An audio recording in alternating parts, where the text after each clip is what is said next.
Hello guys, welcome back to the channel, and today we are starting another new series, and that is NHL redrafts. Ooh, am I excited to talk about this. I've been wanting to cover redrafts for so long. As fellow hockey YouTubers, guys you've seen on the channel already via collabs and doing their own redrafts over this past year, really starting with that 2012 draft, and I thought it would be perfect time to follow suit.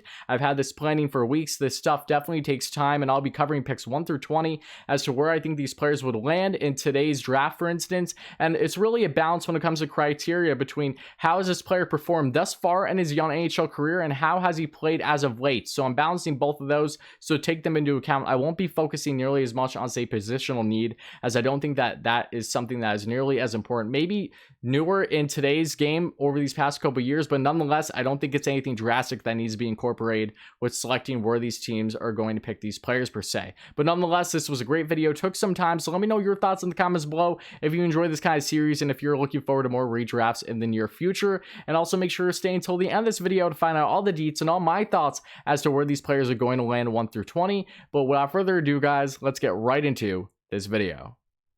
So as we can see, the 2012 NHL draft was very suspect from the first round. It was a draft that, looking back on it now, has really stood out for its later round picks with guys that really were above expectations and were heavily underevaluated. And you have guys, whether it's the Yakupovs of the world being one of the biggest busts in NHL history. Griffin Reinhart, another top 4 pick. Both of them are currently not in the NHL and did not have sustained NHL careers. Alex Galchenyuk, we know the story there, had a great start to his NHL career, but has definitely fallen off a cliff, if you will, over these past couple years. And Ryan Murray has been unable to stay healthy throughout the entirety of his career, but when healthy is a solid top 4 defenseman in the NHL today.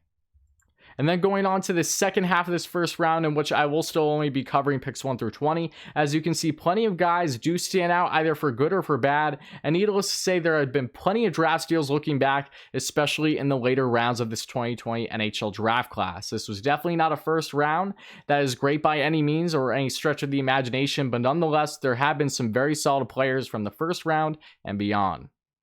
Starting off, we have forward Chris Tierney from the Ottawa Senators currently, who would be drafted by, yes, the Philadelphia Flyers at number 20. Tierney is a guy who many people could probably debate as to having him in this top 20, but I think he's a very solid forward that doesn't get nearly enough credit because he's playing in Ottawa in this full rebuild, for instance. But 189 points in 436 games in his young career thus far, was traded as part of that Erik Karlsson trade, if my memory serves me correct. This past season had 37 points in 71 games and had a career high season 2 years ago with 48 points and an increased role with this completely rebuilding team in the Ottawa Senators. Originally drafted 50th overall in this 2012 NHL draft class, Tierney has proven to be a very solid two-way forward playing in a top 9 and would be very solid on a lot of teams that are in a playoff mode right now. But nonetheless, he's staying with Ottawa. He just extended with them. Tierney has a lot to give. He's defensively responsible, which is crucial to a team like this Ottawa Senators with so much youth in their lineup that surely needs them to have defensive help going forward. But for the Philadelphia Flyers' sake, he would definitely be a great fit looking back on now if they would have landed him at 20. Next up, at number 19, we have Tanner Pearson. Tanner Pearson, who when healthy, is a reliable 20-plus goal scorer in the NHL today, but his biggest issue has been staying healthy. This past year was a great year for him with the Vancouver Canucks after playing extended period of time with the LA Kings, part of that 70s line, as we all know. But Pearson in his young career has 215 points in 457 games, had 45 points in 69 games with the Canucks this past season, and that was a career high for him. Like I said, when healthy, is a very reliable goal scorer. He can be streaky at times, but nonetheless has a strong shot. He has been in and out of the lineup over these past couple years, however, so it's a matter of staying healthy. But nonetheless, Pearson has definitely been a solid top 6, top 9 winner for the Vancouver Canucks and is surely deserving of being in this top 20, going to the Tampa Bay Lightning. That would only add to so much depth that they currently have in that offense. Originally drafted 65th overall in the 2012 draft, one of the most underappreciated players out of this entire draft class is defenseman Adam Pelech. Pelech has 101 points currently in 247 games with the New York Islanders, and boy would he be something for the Chicago Blackhawks team that's now in a rebuild and can definitely use some help on that blue line. Pelech is one of the better stay-at-home defensemen in the game today, had 9 points in 38 games this past season while dealing with some injuries, and has a career high points in 21 just the year prior, I believe. But nonetheless, Pelech has been a very solid defenseman, a very underappreciated one in the game today, and he would be huge for the Chicago Blackhawks if they drafted him, and is definitely deserving of being in this top 20. With the 17th overall pick, the San Jose Sharks select Damon Severson, who was originally drafted 60th overall in this 2012 NHL draft class. Another underrated defenseman who really gets overlooked because he's playing with a team like New Jersey that is somewhat pretty much in a rebuild now, but has been a very reliable, one of the best, if not the best defenseman for the New Jersey Devils over these past couple of years. Severson currently has 163 points in 430 games and had 31 points in this past season in 69 games with the New Jersey Devils, and has been a reliable puck-moving two-way defenseman in the game today and had 39 points as his career high season to date. So Severson would be great for the San Jose Sharks right now, adding more youth to that defense as they are definitely dealing with some big contracts on that front. But nonetheless, Severson, you can't go wrong. A very underrated, a very underappreciated defenseman in the game today, and is definitely deserving of being in this top 20 again, along with everyone else that's been discussed thus far.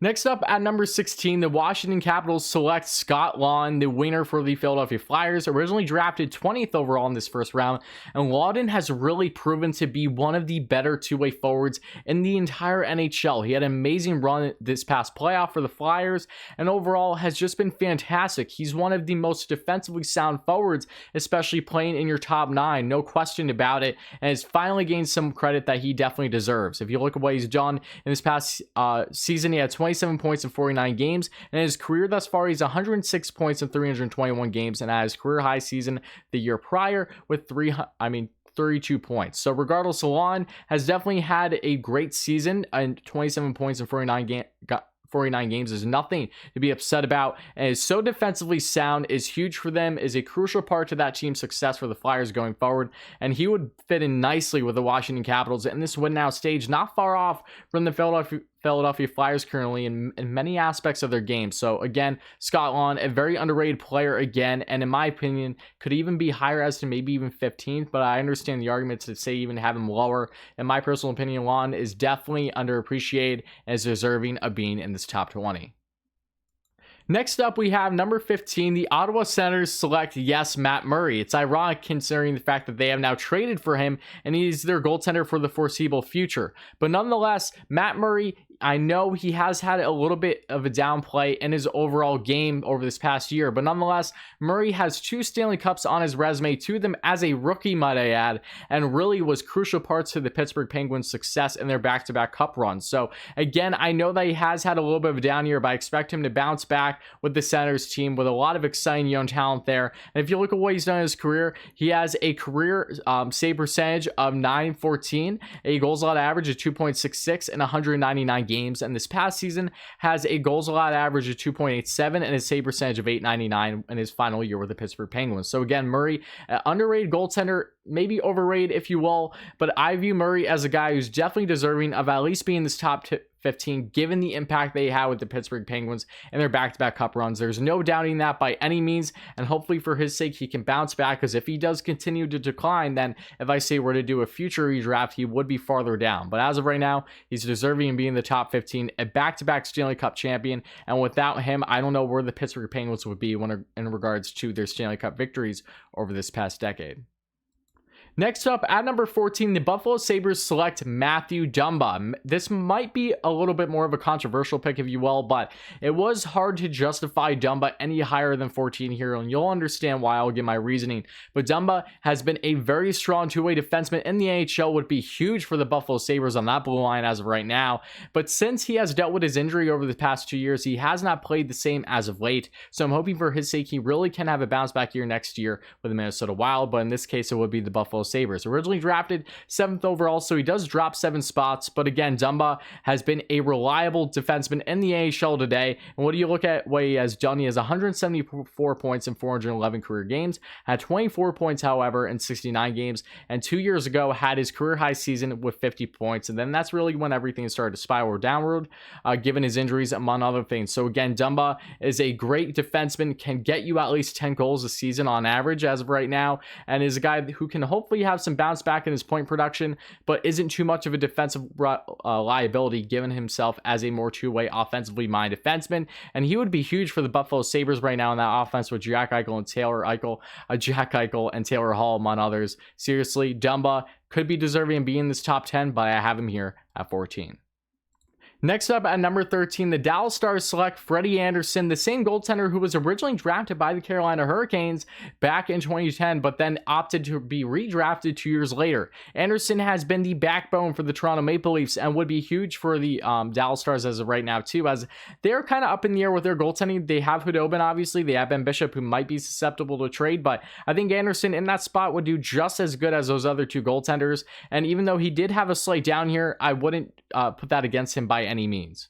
In 369 games played thus far in his career, Andersen has a save percentage of .917 and a goals allowed average of 2.63. And if you look at what he's done this past season, at least, really wasn't too terrible, but wasn't stellar either. Had a save percentage of .909 and a goals allowed average of 2.85. Now, I will give him the benefit of the doubt. He was playing in front of a Leafs team that was all over the place regarding the coaching change, among other things, and their defensive woes, per usual, these past couple years. But again, Andersen has been the backbone for this team on the goaltending front, has really solidified himself as that number one, and he would be huge for the Dallas Stars, or really most teams in the NHL today. I know he had a little bit of a down year, but he's still definitely deserving of being in this top 15, in my opinion. He's just that good and deserves more credit than what he's been getting throughout really the entire tenure of his time with the Toronto Maple Leafs. At number 12, the Buffalo Sabres select a Finnish defenseman, and yes, Esa Lindell. Lindell is one of the most underrated defensemen in the NHL today, and there's no doubt in my mind. He eats minutes like crazy. He is huge on the penalty kill for the Dallas Stars, and while he isn't flashy, he doesn't get up a lot of the points or anything like that, he is fantastic for the Dallas Stars, and I don't know where they would be at, and I don't think they would have had nearly as deep of a run without Lindell in the lineup. Well, you look at what he's done in his young career to date. He has 100 points in 308 games and had 23 points in 69 games with Dallas, including a career high season just a couple years ago and 32 points. But nonetheless, Lindell, I get it, he's not flashy, and maybe you feel that I'm overrating him a little bit here. Originally drafted 74th overall by the Stars, but Lindell is a warrior, will really give it his all every single night he's on the ice, will eat those minutes on the PK and 5-on-5. He was huge for the Dallas Stars, especially on that penalty kill last year. I believe he led all defensemen in the NHL with average time on ice per penalty kill each game. So again, Lindell, a very underrated defenseman, and he really sticks out to me as a guy who could even possibly crack that top 10, but I have him here at 12 for the Buffalo Sabres.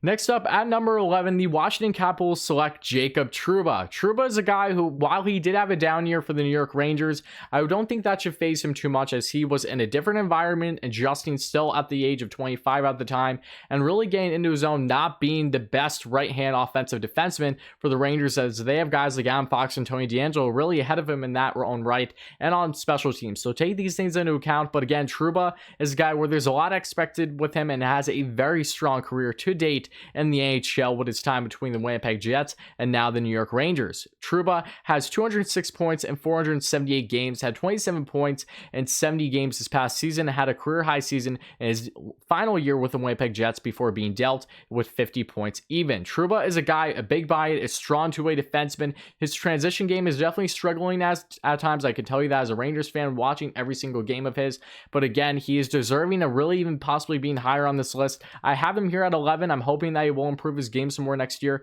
but I believe he will do just that. The potential is really there for Trouba to be a top defenseman in the game, really upwards of being anywhere between top 5 to top 10 in the AHL someday. We'll see if that comes to fruition, but he's a solid defenseman, and I wouldn't hang your head too much on his downplay over this past season. And when you look at his numbers, he was pretty solid in his own right in comparison to other years in giveaway takeaway ratio, among other things. So things could be worse for Trouba in New York, and I surely think that they would get better. And on a blue line like the Washington Capitals, him and John Carlson, that would be absolutely disgusting. Probably the best team with two right-hand defensemen there since when Mike Green was there.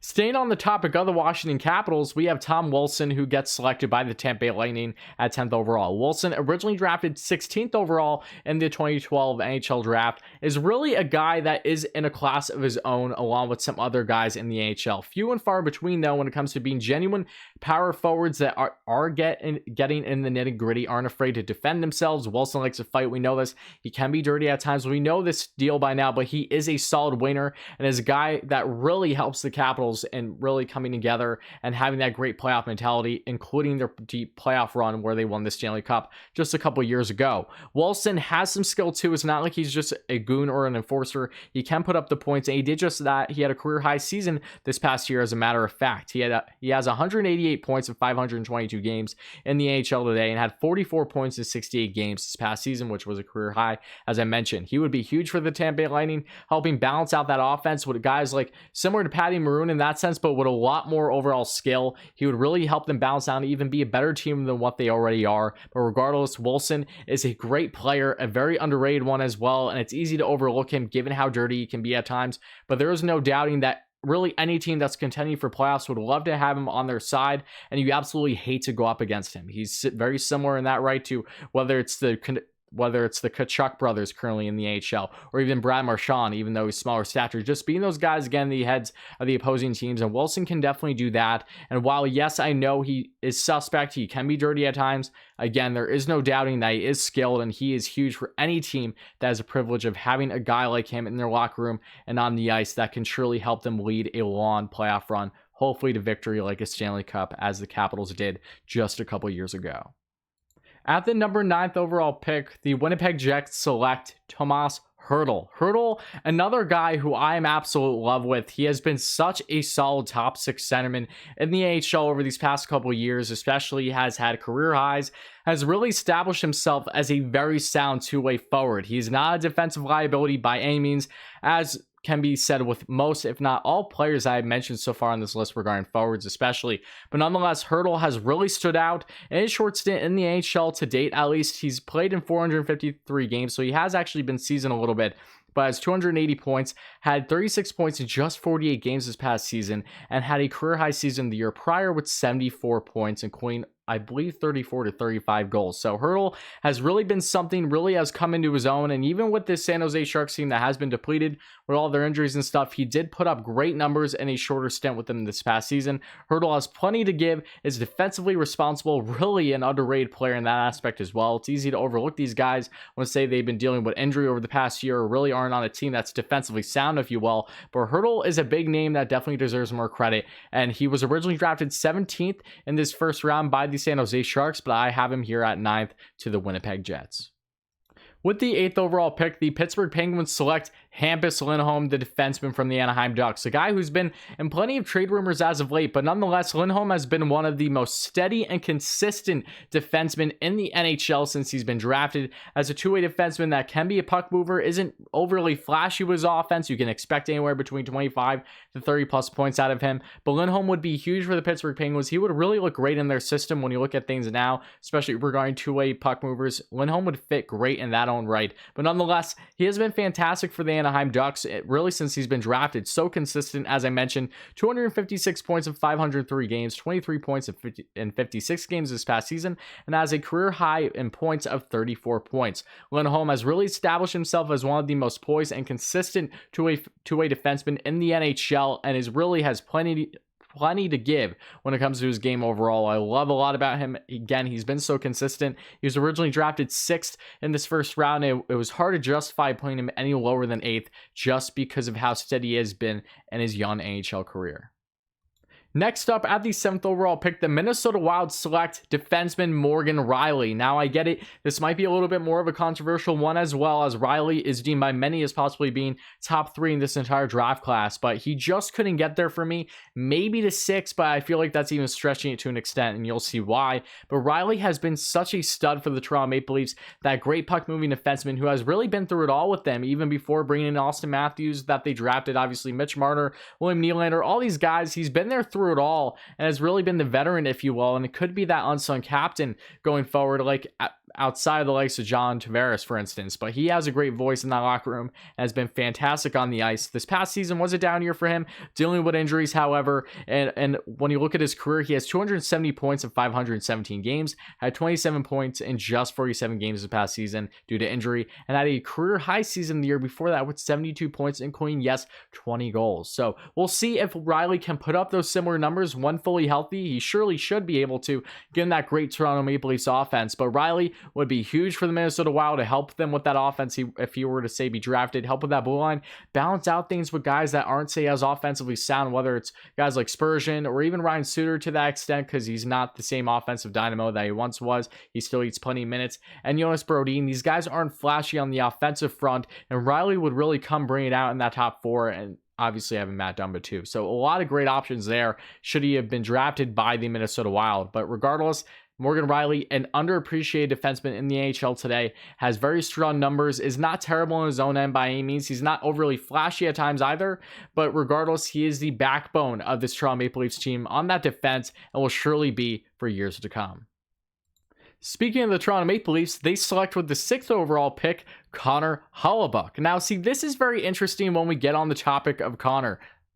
I apologize about that, guys. It was the Anaheim Ducks. That's why I got them confused, because I knew Reilly got selected at 5th and not 6th, so that was just an error on my part. But Hellebuyck, drafted by the Anaheim Ducks, and yes, they have John Gibson, but you can't go wrong with the 2020 Vezina winner, right? Hellebuyck is such a great story. Originally drafted 130th overall in this 2012 draft. Really a great draft when it comes to its goaltenders, no dying. There's guys that I didn't even touch on this video that are deserving to possibly be mentioned, at least in that first round, if you will. But Hellebuyck winning the Vezina this past year with a depleted defense in front of him in the Winnipeg Jets. And yes, I know they were ranked 11th in the AHL during the regular season, but that was surely because of the goals allowed average, in part definitely because of Connor Hellebuyck. Hellebuyck has been fantastic, and in 270 games played, he had 917 save percentage, a goals allowed average of 2.64, and if you look at what he's done this past season, his Vezina winning season, outbeating guys like Andrei Vasilevskiy and Tuukka Rask,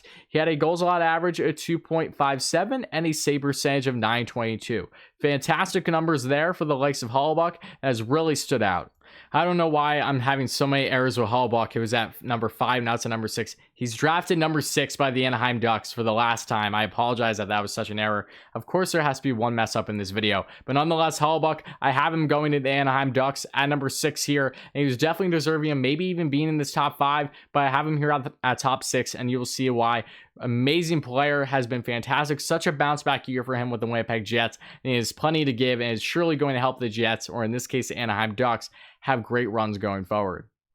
At number 5, this time the Toronto Maple Leafs select winner Teuvo Teravainen, the most underappreciated, I know I said this a million times in this video, player in this entire draft class. Put some respect on my man's name. He has been remarkable. He is so defensively sound. He is one of the many key players in that Carolina Hurricanes lineup, both offensively and defensively, that is just so sound and so superb with his game. Teravainen has all the tools, and he's just getting started in the NHL. I'm not under the belief that he has hit his peak yet by any means. I'm really curious to see what exactly his ceiling will be whenever he hits his prime. Teravainen, originally drafted by the Blackhawks, was then traded, of course, part of that salary dump, I believe, with the likes of I'm blanking on the player's name right now, but regardless, he's another guy similar to Artemi Panarin, among others, where they were traded really when they shouldn't have been, as part of bigger deals to say take on contracts, if you will. And I believe it was Brian Bickle who was part of that salary dump. But nonetheless, Teuvo has been huge for the Carolina Hurricanes. If you look at what he's done,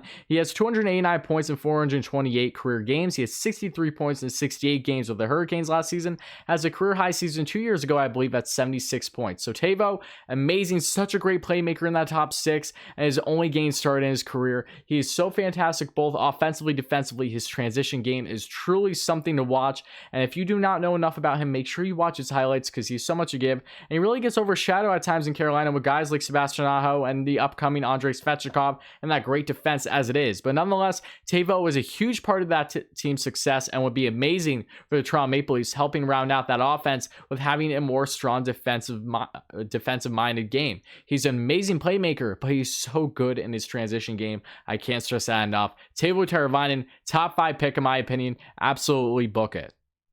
At the 4th overall pick, the New York Islanders select a guy who they would absolutely love right now, and that is Andrei Vasilevskiy, the goaltender who just won the Stanley Cup. Huge part of it for the Tampa Bay Lightning. Vasilevskiy has arguably been the most consistent goaltender in the NHL since coming in the league, and that is really what put him ahead of Connor Hellebuyck, even with Hellebuyck winning the Vezina. Between Vasilevskiy having a great playoff run, proving his doubters wrong, being a huge part to the Stanley Cup winning team for the Tampa Bay Lightning this past year, and just being so consistent year in and year out, at least in the regular season, those were all all indications that he was definitely deserving of being the highest goaltender on this list. So Vasilevskiy to the Islanders would be perfect for them, as they definitely need a long-term goaltender. They have Ilya Sorokin, who they're excited for, but besides that, another Russian Vasilevskiy surely wouldn't hurt, and who knows what position they would be in if they actually drafted Vasilevskiy back in this 2012 draft.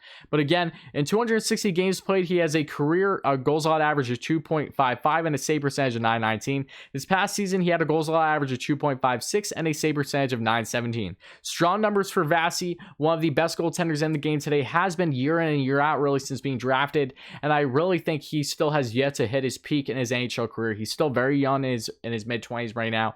There's still plenty left to give with Vasilevskiy, and while I don't have him in the top 3, I perfectly understand the argument to have him there. It just definitely feels like a stretch at times playing goaltenders in the top 3, but if there is an argument to be had, it's definitely with the likes of Vasilevskiy. At the 3rd overall pick, the Montreal Canadiens, the Habs select right-hand defenseman Colton Parayko.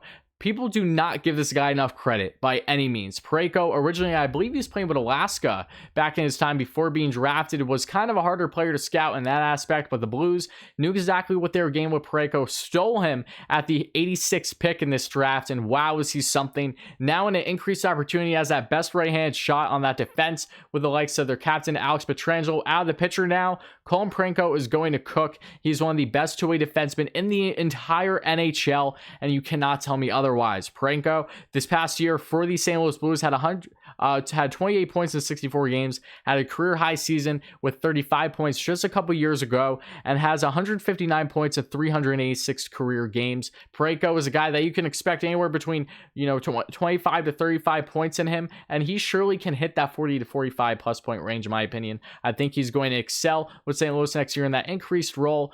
He's already been a guy eating plenty of minutes and on that penalty kill, and 5-on-5 he can be on both the power play and the penalty kill is huge for them in that own right. And now he's their best right-hand shot because Petro's gone. So this is going to be huge for him to step up, and he would be great on that Habs defense. Him and Shea Weber would be disgusting. But nonetheless, Parayko, I know maybe some people are going to think I'm overhyping him here, but I love his game, and I think he has plenty left. I think he's going to his prime within these next couple years, and it's definitely going to be a sight to see.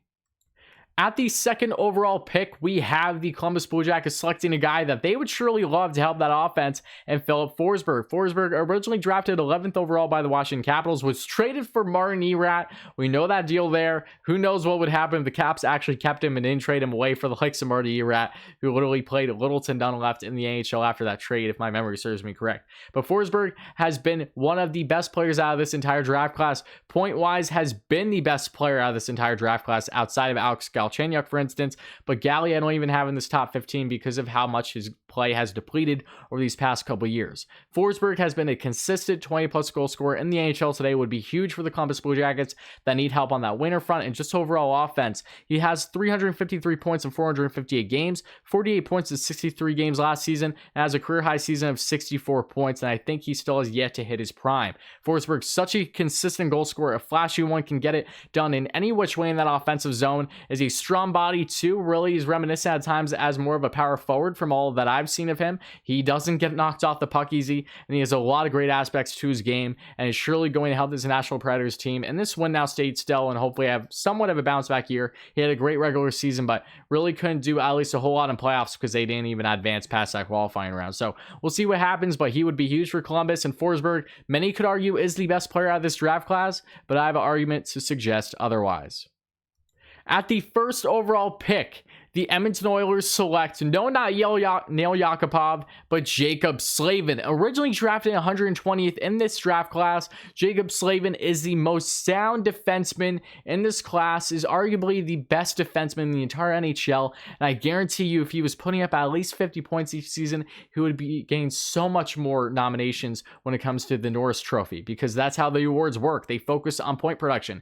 So don't get me wrong, Victor Hedman is an amazing defenseman. He is higher up than Slavin, given his overall game and what he has done in playoff runs year in and year out for the Tampa Bay Lightning, helping them win the Stanley Cup this year in dramatic fashion. But when it comes to to defensive game, there is really no one better than Slavin outside of Hedman. He is just that good. He's the only defenseman to have a really gap when it comes to his giveaway takeaway ratio, with the positive and the takeaways with at least around 30. There's no other defenseman that even comes close. Over this past season, the second closest defenseman when it comes to that ratio was Victor Hedman, with, I believe, a +7 in that ratio.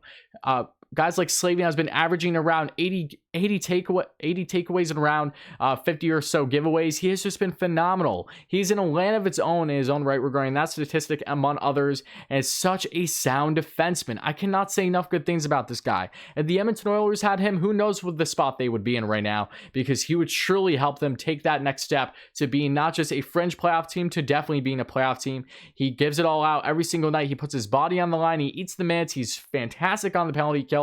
He's amazing. 151 points of 377 career games. Has 36 points in 68 games this past season with the Carolina Hurricanes, and that was a career high for him. And look, if he can take his game to the next level, which he very well could with this great offense ahead of him, then who knows? If he can average in that 50-point range in the coming years, he definitely is deserving of more Norris consideration, because in my mind, he is the best defenseman in the NHL outside of Victor Hedman, and there's little to none that you could say to me to prove otherwise, and he has all the advanced analytics and statistics to prove it. He's just really in a class of his own in so many different ways, and I surely cannot say enough good things about Slavin. I get it if you feel differently about him, if you value, say, point production over, say, overall defensive play. I get that, but at the same time, that does leave you wondering, how important is it for a guy to actually be a defenseman? Because that's what I think about it when I have these debates with people. But nonetheless, Slavin, a fantastic defenseman, is surely deserving of being first overall, in my opinion. And that's going to conclude this video, guys. So let me know your thoughts in the comments below. Do you agree with my top 20? There's a lot of guys that didn't make the list that if I say did all picks 1 through 30, you'd probably see them. A lot of solid players in the later rounds especially. So let me know your thoughts as to guys that maybe you're wondering, why was he selected here? Maybe this guy's more deserving of this one. I perfectly understand those arguments. These are fun videos and fun conversations to be had, and I love to have them with you all. So let me know in the comments below. As always, guys, hit that like and subscribe button if you ended up enjoying this kind of hockey content, and if you want to see more redrafts in the near future, because I would love to do them. This was a lot of fun, a little time consuming, but nonetheless, it's worth it in the end, because these videos surely make me consider and debate a lot of things. This was not an easy list to make by any means. So let me know your thoughts in the comments below. As always, guys, hit like and subscribe. Help us get 2,000 subscribers. We will get there soon because you guys are amazing, and I'll be back real soon.